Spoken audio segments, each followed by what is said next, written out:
Bom, beleza, gurizada. Eu parcelei meu treino, gravei um vídeo anterior sobre não parcelar, né? E dei alguns argumentos, principalmente para o indivíduo iniciante. Então, vamos imaginar que, por motivos já discutidos em vídeos anteriores, tu decidiu parcelar o treino. E tá tudo certo, pode parcelar o treino. A pergunta que me foi feita, e até vamos ver aqui o seguidor que fez a pergunta aqui no YouTube, foi o Di99, assim que está registrado aqui para ele, tá? Então o Di99 perguntou, tá, mas como é que eu faço para recuperar para a próxima sessão? Quanto tempo eu deixo de recuperação para a próxima sessão? É o que nós vamos discutir hoje aqui. Quais são os critérios que eu vou usar e que eu tenho que usar para que, se eu treinei na segunda-feira peito e tríceps, vamos trabalhar com esse exemplo, pode ser qualquer outro exemplo de parcelamento, tá? Ah, glúteos e coxa, abdominais e ombro, não importa. Um determinado grupo muscular. Quanto tempo eu tenho que deixar? Quando que eu posso voltar a treinar? Quais são os critérios que eu tenho que usar para determinar isso? Quando que eu volto a treinar? Qual o tempo de intervalo de recuperação que eu deixo? Essa é a questão que o Di99 aí nos perguntou. Então vejam bem, pessoal, isso depende de alguns fatores. O que eu estou recuperando? Bom, eu estou recuperando o glicogênio muscular que foi utilizado, as microlesões teciduais que ocorreram, eu estou recuperando, a remoção do lactato e a queda do pH muscular que ocorreu, a temperatura muscular que elevou. Então, tem diversos fatores fisiológicos que foram depredados, desgastados, diminuídos durante o treinamento, utilizados como fonte de energia, como processo funcional mecânico do exercício, e que vai levar um tempo para recuperar.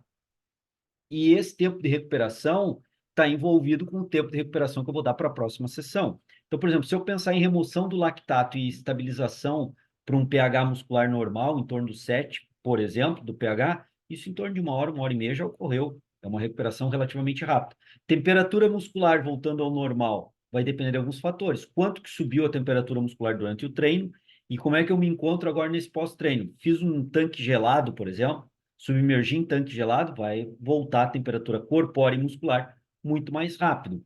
Estou num ambiente extremamente quente no pós-treino e não refrigerado, vai levar mais tempo para recuperar essa temperatura muscular.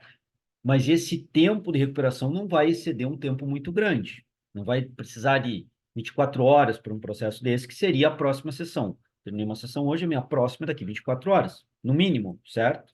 Para aquele mesmo grupo muscular. Não vou necessitar de tudo isso para a recuperação da temperatura muscular e corporal. Então, vejam que dois aspectos citados aqui: pH muscular, remoção de lactato, temperatura corporal e temperatura muscular, não depende de um tempo muito grande, por pior que seja essa recuperação. Agora, vamos imaginar o glicogênio muscular. Quanto, quanto de glicogênio muscular foi recuperado? Foi desgastado durante o treino? Treino de pernas, por exemplo, membros inferiores. Pô, gastei bastante, fiz um treino bem pesado. Consumo de glicogênio foi bem elevado. Bom, quando que eu consigo recuperar esse glicogênio muscular para um próximo treino? Aí vai depender do como eu tenho a minha dieta. Ela é rica ou não em carboidratos, ou ela é pobre em carboidratos. Uma dieta pobre em carboidratos vai levar mais tempo para recuperar. Uma dieta rica em carboidratos vai levar menos tempo para recuperar. E isso pode exceder 24 horas, por exemplo. Então, pode ser que, se eu treinar membros inferiores hoje, uma segunda-feira, imaginando, eu precise de mais de 24 horas, mais de 48 horas para recuperar. E as microlesões teciduais? E o desgaste muscular que eu tive, quanto tempo eu vou levar para recuperar? Esse é um outro ponto que também eu vou ter que verificar. Então, pessoal, percebam bem que nós temos aí diversas questões fisiológicas para serem analisadas. Algumas de recuperação bem rápida. A fosfocreatina que foi consumida 5, 7 minutos está totalmente recuperada a fosfocreatina. Então, não necessitaria de mais de 24 horas, obviamente, para isso. Algumas questões, mais de 24 horas. Microlesão tecidual, talvez mais de 24 horas.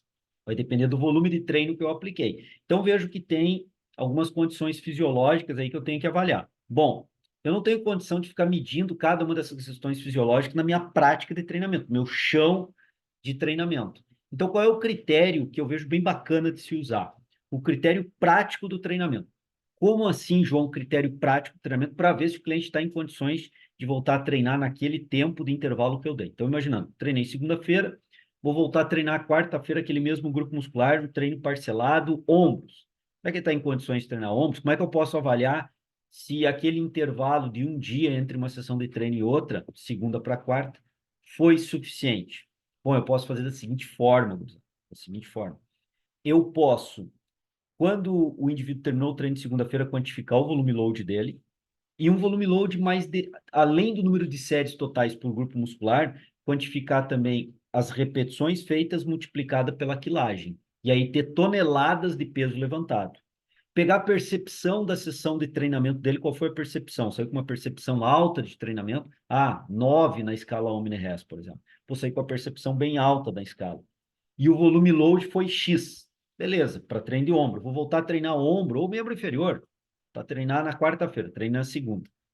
Quando esse indivíduo chega, eu pergunto para ele qual é a condição de treino, como ele se sente para treinar, se sente bem, ainda se sente cansado para aquele grupo muscular, como ele se sente ainda, como ele se responde, e observo o treinamento dele. O volume load feito na quarta-feira é igual o de segunda-feira? Ele conseguiu conduzir o treino tão bem quanto o de segunda-feira, com o mesmo desgaste, com aquele volume load em toneladas de peso levantado, com aquela percepção de esforço no final de alto desgaste e com a mesma condição técnica de execução? Ele conseguiu manter? Se ele não conseguir manter o volume load com qualidade técnica de execução, caiu o volume load, tanto de séries ou de toneladas de peso levantado. Lembrando que aí é repetição multiplicada cada repetição pelo peso levantado. Então, tem uma tonelada aí, uma tonelagem de quilagem levantada por treino. Eu comparo. Ele conseguiu manter o número de séries, o número de exercício, os intervalos de descanso que eu mantive, o TUT que ele fez na segunda-feira, ele manteve para quarta-feira, o volume load que ele fez na segunda-feira, ele manteve para quarta-feira, saiu desgastado pesadamente segunda-feira, respondeu inteiro na quarta-feira. Quarta-feira ele sai pesadamente desgastado do treinamento, mas sexta-feira vamos imaginar que ele volta a treinar ombro, ele volta a treinar com a mesma qualidade, mesmo saindo bem desgastado do treinamento, que é o objetivo. Bom, significa que aquele intervalo de descanso que eu estou dando está sendo suficiente, ele está recuperando o suficiente, está podendo manter o treinamento e talvez às vezes até evoluindo com o treino, em termos de volume load, de TUT, os intervalos de descanso, consegui diminuir um pouco, enxugar, talvez botei uma série a mais num determinado exercício, coloquei um pico de contração num determinado exercício que ele não tinha, ou seja, eu alavanquei a carga de segunda para quarta e de quarta para sexta, ou mantive essa carga geral do treinamento. O intervalo tá bom, o intervalo tá bom, o intervalo está permitindo a recuperação necessária para que no próximo treino ele possa treinar com eficiência e qualidade. Então, pegando essa ideia, eu estou usando o próprio treino dele para ver se ele está em condições de fazer o treino e o intervalo que eu propus e ele executou no treinamento está sendo eficiente ou não. A partir da própria competência de treinamento e desempenho de treinamento que ele está demonstrando no treino. Então, eu tenho que estar monitorando, eu tenho que estar bem próximo do cara, eu tenho que estar o tempo todo acompanhando e quantificando. Volume load, tudo são coisas simples de quantificar, principalmente se tu trabalha como personal trainer. Não é difícil de fazer isso, só tem que fazer. Pô, mas ninguém faz, então te diferencia no mercado. Se ninguém faz, tu fazendo, tu já vai te diferenciar no mercado e vai controlar melhor o intervalo de descanso de um treino para o outro parcelado, né? Ou até mesmo um full body, né? Aplicou, como eu já comentei em outras videoaulas aqui nessa mesma playlist, está aplicando um full body. Será que dá para treinar segunda, terça, quarta, quinta, sexta? Talvez não. Talvez tenha que treinar segunda, quarta, dar um intervalo na quinta, na segunda, terça, dar um intervalo na quarta, treina quinta, sexta e sábado, dá um intervalo domingo. Talvez seja necessário. Tá, e como é que eu percebo então isso? De novo, aplico o treino. Se no exemplo que eu estou trabalhando com vocês, o cara treinou ombro ou membro inferior na segunda, chegou quarta, relatou que está bem disposto para treinar, está bem para treinar, saiu bem cansado na segunda-feira daquele treino de ombro, daquele treino membro inferior, o exemplo que eu estou trabalhando aqui, é só um exemplo para registrar isso. E ele chega quarta-feira relatando que está bem recuperado. Mas quando eu começo o treino, eu vejo que em algumas séries que anteriormente, as séries do exercício inicial de ombro, uma elevação lateral, a primeira série, no treino de segunda, ele meteu 18 repetições até a falha. Mas hoje ele não meteu 18 repetições, ele meteu 15. Na segunda série, na segunda-feira, ele tinha a competência de fazer 15, 18, 15 repetições. Agora ele fez 15, 12. Bom, ele já não está conseguindo, na primeira série já do primeiro exercício para ombro, ter o mesmo desempenho que ele teve na segunda-feira, mesmo tendo relatado que estava adequadamente em condições de treinar. Eu observo isso, se repete ao longo das outras séries, se repete ao longo dos outros exercícios, ou seja, ele não consegue manter o desempenho de volume load, não consegue manter o desempenho dos intervalos, eu tenho que aumentar um pouquinho o intervalo entre exercício e entre séries para que ele consiga conduzir o treinamento. Eu vejo que a percepção e a técnica dele não está tão boa, ele, final da série, perto da falha ou na falha, ele degringola um pouco aquela técnica, fato que não tinha, por exemplo, ocorrido na segunda-feira. Vejam bem, eu acompanho o treino de segunda-feira, caracterizo ele e acompanho o treino de quarta. E agora, nesse meu exemplo, eu começo a ver e identificar na prática do treinamento desse cliente que tem alguns aspectos aqui que ele não está conseguindo manter aquela carga que ele manteve na segunda-feira. Então, isso começa a me mostrar que, independentemente da. Claro que depende da forma de alimentação dele, do descanso que ele teve, desses intervalos de dia, né? Que eu só dei terça-feira para ele recuperar, não foi suficiente. Não foi suficiente porque ele não está conseguindo manter o desempenho de treino. O que que eu tenho que fazer? Eu tenho que dar uma olhadinha como é que ele está se alimentando e descansando e dormindo. Se esses fatores estão equilibrados, estão ok, não foi esse o fator que degringolou a competência de treino, e de repente ele dormiu muito mal na terça-feira por um motivo lá de um filho que ficou doente, um problema de prova na universidade, teve que estudar até mais tarde, dormiu muito pouco, não conseguiu se alimentar bem, e esse é o fator. Então tá tudo certo. Não é que o intervalo tá pequeno, é que a condição de recuperação dele não foi adequada como estava sendo. E aí tu continua fazendo trabalho, porque ele vai retomando a condição de descanso e alimentação, ele vai continuar, ele vai retomar a condição de treino dele e de desempenho de treino, ele vai continuar fazendo o treino como deveria. Tá tudo certo? Tá ok?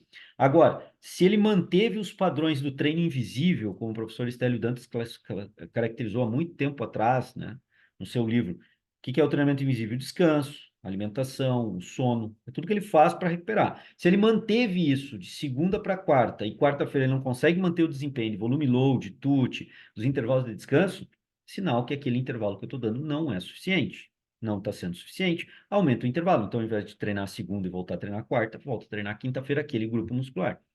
Então, veja bem, é uma forma relativamente simples de fazer. O único detalhe é que eu tenho que estar monitorando efetivamente o cliente, eu tenho que estar de olho no cliente, eu tenho que estar acompanhando o cliente, eu tenho que saber o que está acontecendo com o cliente. E nada mais obrigatório de fazer isso do que estar atuando como personal trainer. Tem, isso que eu falei é uma obviedade para o personal. Ele tem, ele tem que fazer exatamente isso. É obrigação dele, está sendo pago para isso, né? E sendo pago para isso e monitorando, vai ter que monitorar o volume load, monitorar os tuts dele, liga e desliga ali o teu celular, o cronômetro celular, a cada série que ele termina para ver o tempo efetivo de tensão muscular que ele teve naquele treino, dividido pelo tempo da sessão. É uma taxa bem interessante de esforço. Ou seja, ele ficou uma hora na academia, treinou membro inferior e ombro. Beleza, mas tempo efetivo de contração muscular para membro inferior. Ah, foi 20% desse tempo que ele ficou na academia de ombro, foi 15%.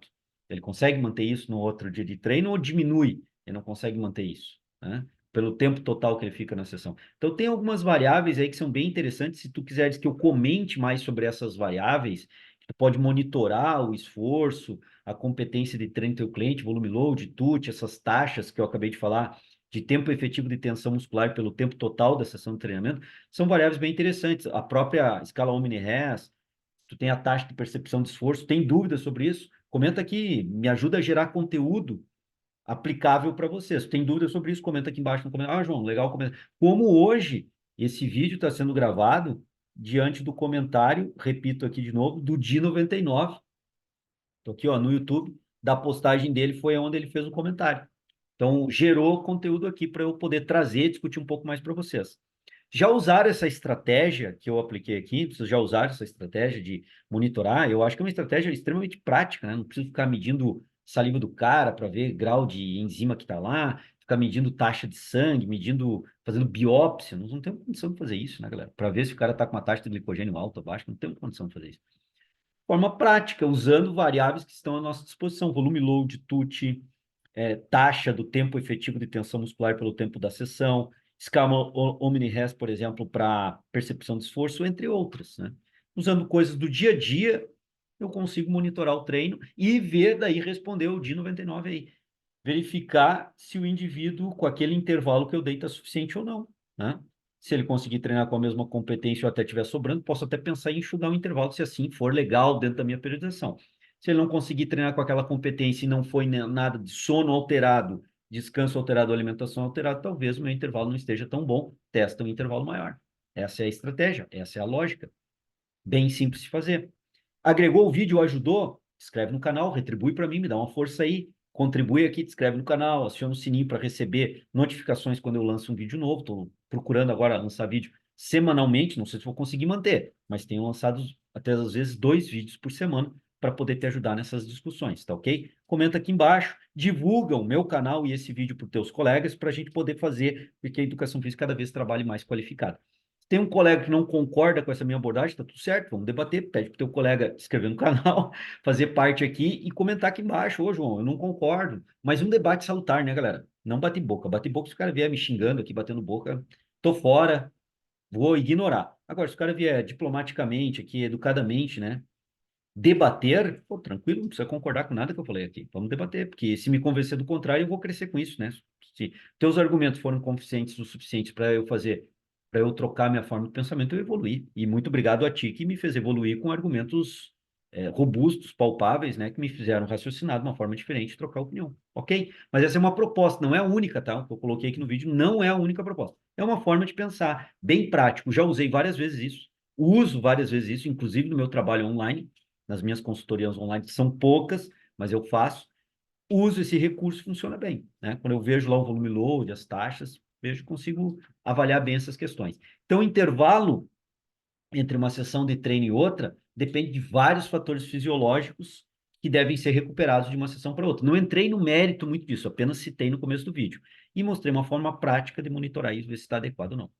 Beleza, gurizada? Valeu, muito obrigado. Espero que esses vídeos estejam agregando conhecimento de vocês e que estejam fazendo vocês evoluírem profissionalmente, em termos de qualidade de serviço, tá certo?